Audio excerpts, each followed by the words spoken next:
Assalamualaikum warahmatullahi wabarakatuh. Senang sekali saya bisa kembali hadir di hadapan Anda. Pada kesempatan kali ini saya ingin berbagi pengalaman masih seputar kesehatan. Tentunya dari apa yang saya alami sendiri. Pemirsa, saat kita mengalami gangguan kesehatan, tentunya upaya yang kita lakukan adalah mencari obat atau penawarnya. Memang banyak sekali cara untuk mengatasi masalah kesehatan kita, baik secara medis maupun non medis, dengan obat kimia ataupun dengan herbal. Itu adalah pilihan. Dan salah satu alternatif pengobatan berbagai penyakit yang dialami manusia adalah dengan cara bekam atau hijamah. Seperti apa dan bagaimana terapi bekam itu? Tetap ikuti video ini. Dan untuk support channel ini agar bisa terus berkembang, silakan subscribe, like, komen, dan share video ini.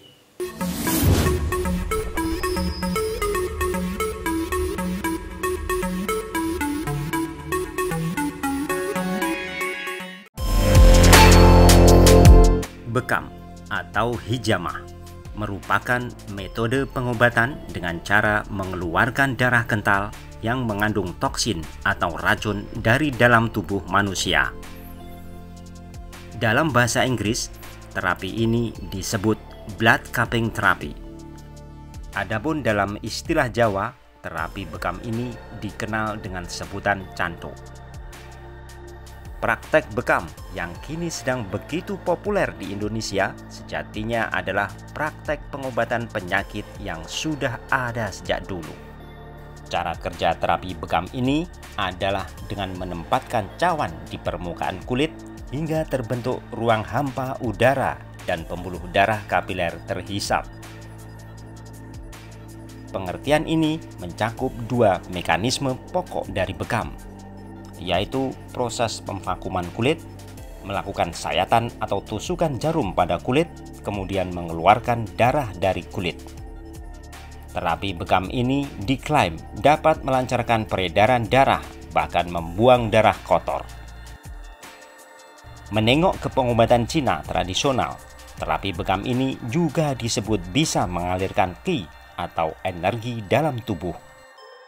Dan orang yang rutin melakukan bekam diyakini dapat sembuh dari berbagai penyakit. Terkait dengan perihal bekam ini, ada yang bisa kita jadikan dasar sekaligus panutan bagi kita untuk melakukan bekam dalam rangka mengobati berbagai penyakit.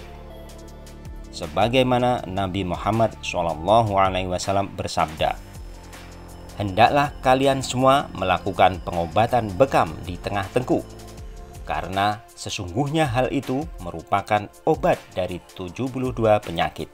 Hadis riwayat Tabrani. Diriwayatkan pula dalam hadis lain, Rasulullah SAW bersabda, "Pada malam saya diisrakan, saya tidak melewati sekumpulan malaikat, melainkan mereka berkata, 'Wahai Muhammad, suruhlah umatmu melakukan bekam.'" Hadis riwayat Sunan Abu Daud dan Ibnu Majah. Sehingga dengan demikian, betapa pentingnya bekam ini bagi umat manusia dalam mengatasi berbagai penyakit. Seberapa pengaruh bekam terhadap penyembuhan penyakit? Saya ada sedikit pengalaman yang bisa saya bagikan kepada Anda.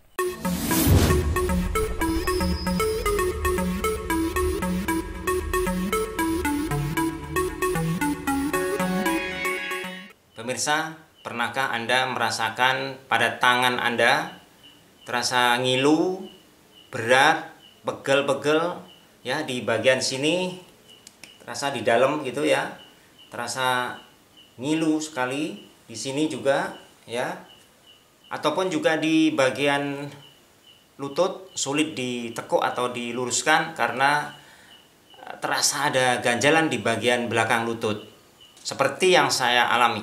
Namun bagaimana ikhtiar yang saya lakukan untuk mengatasi masalah kesehatan saya tersebut? Kali ini saya berupaya lakukan terapi sebagaimana yang disunahkan oleh Rasulullah SAW dalam mengatasi berbagai penyakit dengan cara berbekam atau hijamah. Bagaimana ceritanya kok saya sampai lakukan bekam ini? Jangan kemana-mana, tetap ikuti video ini.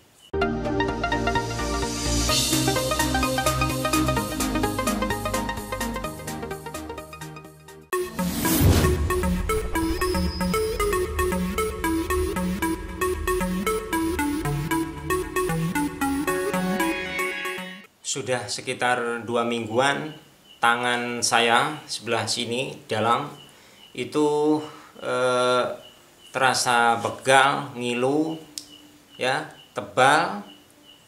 Terus di bagian sini juga pada bagian lutut sulit ditekuk atau diluruskan karena terasa ada ganjalan di belakang lutut. Ya, merasakan seperti ini. Ada keinginan kuat pada diri saya untuk melakukan bekam. Ya, akhirnya berangkatlah saya berbekam. Ya, yang cuek apa itu? Kayak cuek. Cuek apa lah itu?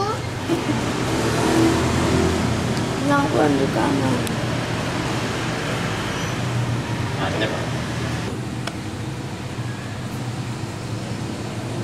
Apa tuh caranya?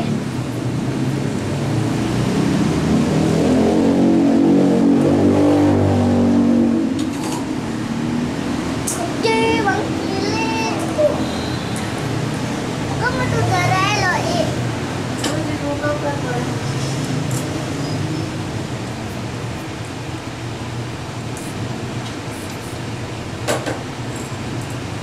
Enggak.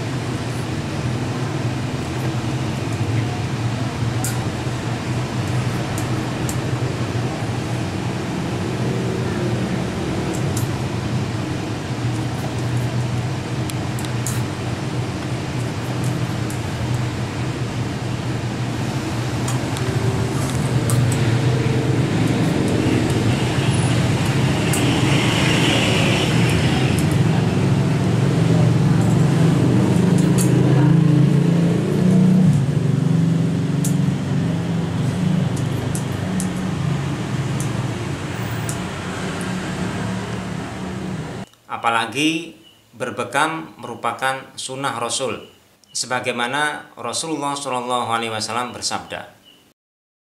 Rasulullah SAW bersabda, sesungguhnya cara pengobatan paling ideal yang kalian pergunakan adalah hijamah atau bekam. Hadis riwayat muttafaq alaih. Hal ini membuat saya tambah yakin untuk melakukan bekam.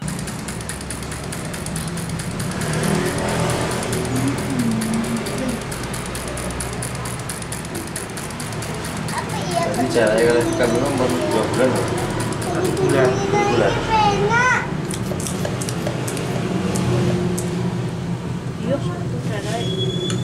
Ya, betul cara.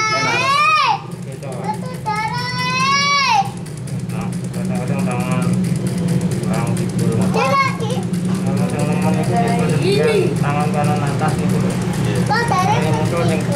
Pas jalan ini kok, kalau ini kok kaki kula sing sebelah kiri sendiri pun ngoten tapi kok supaya sanjang.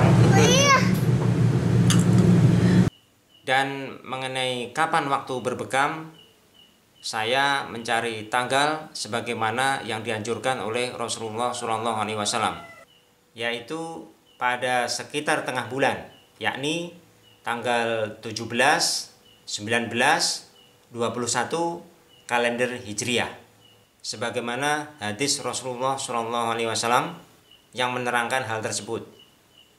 Sesungguhnya waktu yang terbaik untuk melakukan bekam adalah pada tanggal 17, 19, dan 21 setiap bulannya.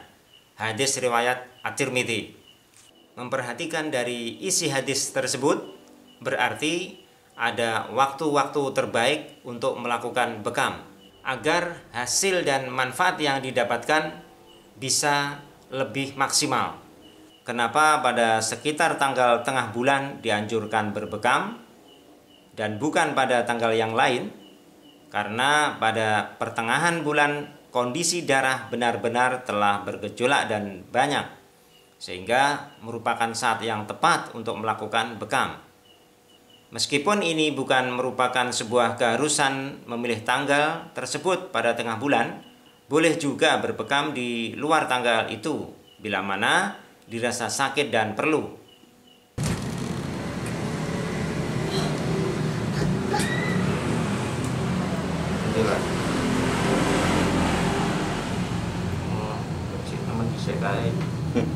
Kebetulan keluhan yang saya rasakan waktu itu ada di waktu jelang tengah bulan, sehingga waktunya pas saya untuk lakukan bekam. Memang sih pada awal mulanya ada perasaan ragu, juga sedikit rasa khawatir. Ini itu biasalah karena baru permulaan. Tapi ya saya mantap yakin saja nawaitu ikhtiar kesehatan. Dan akhirnya berangkatlah saya berbekam hari itu. Alhasil usai bekam, kontan tangan yang semula terasa pegal dan ngilu langsung hilang. Padahal ini saya lakukan baru pertama kalinya. Badan terasa lebih enak karena merasakan ada perubahan baik pada diri saya.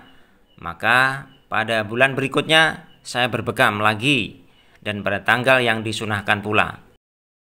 Alhamdulillah kesehatan saya membaik juga dengan terapi bekam atau hijamah ini.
Semoga sedikit pengalaman yang saya bagikan pada kesempatan kali ini bermanfaat buat Anda.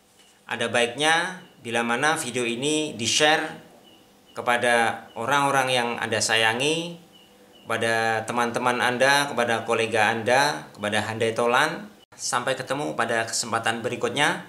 I love you. Assalamualaikum warahmatullahi wabarakatuh.